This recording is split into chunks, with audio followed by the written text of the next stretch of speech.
Okay, so now we're going to construct an inverse demand curve. All right, so when the unit price is set at $350, a manufacturer sells 100,000 units. When the price is increased to $400, only 80,000 units are sold. Assume that demand is linear and write a function of the form P equals mx plus b that relates the number of units demanded x. So x is the demand, the number of units demanded, to the unit price P. P is the unit price, how much each unit sells for. All right. It seems from the model here that x is the independent variable, the first variable in the ordered pair, and P is the dependent variable. So we're going to create ordered pairs, and the first value in the ordered pair is going to be x, which is the number of units demanded. Um, so that is demand, and demand is measured in units. All right, and then we have P, and P is the unit price. So P is the unit price, and that is measured in dollars.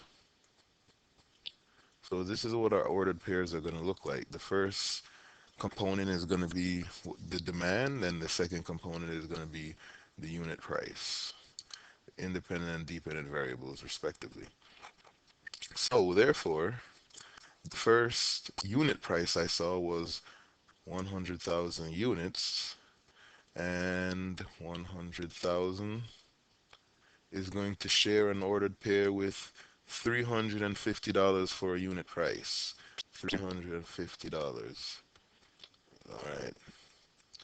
And then the other ordered pair I saw, let's see, had 80,000 for the demand, and the unit price for 80,000 units was $400.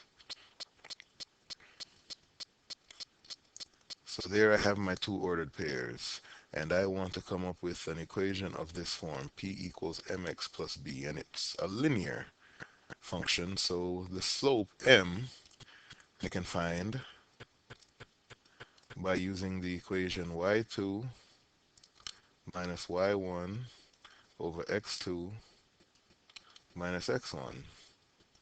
And in this case, the y values are 400 and 350, so I would subtract those. 400 minus 350.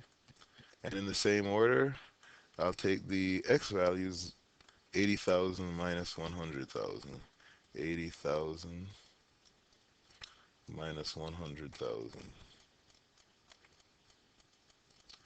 All right, and this is equal to 50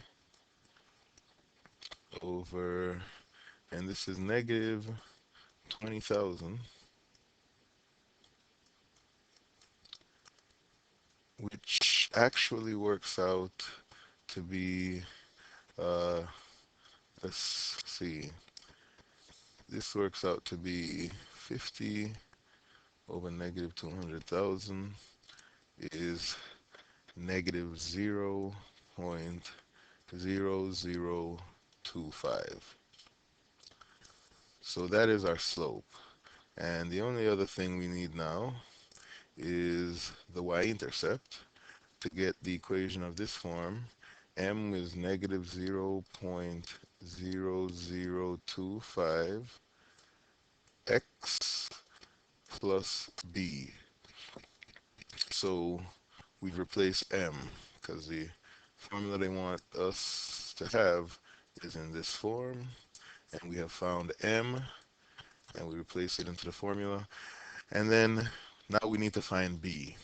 But we're going to use one of our ordered pairs here. Let's use this ordered pair and plug in the values for x and y, or x and p, and find out what b is. So in this case, p, the price, was 350. So 350 is equal to negative 0.0025, which is M, times X, which is 100,000, plus B. Let's see. When we multiply this out, this is equal to 350 on the left still, and this product is negative 250 plus B. And here we can solve for B. We get B, when you add 250 to both sides, B is equal to 600. So there we have our model. The price is equal to negative 0.0025 times the number of units demanded plus 600. And this is the model, this is the inverse demand curve.